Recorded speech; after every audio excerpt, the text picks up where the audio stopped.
আমরা আজকে সানসেট দেখতে যাচ্ছি। Let's go.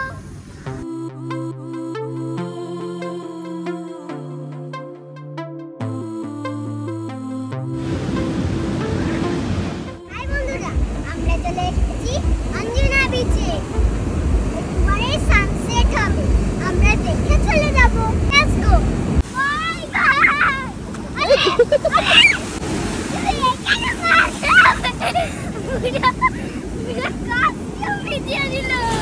বন্ধুরা, সানটা এখন ডুবছে ক্লাউডের মধ্যে। এক্ষুনি আমরা দেখব, এই 10 মিনিটের।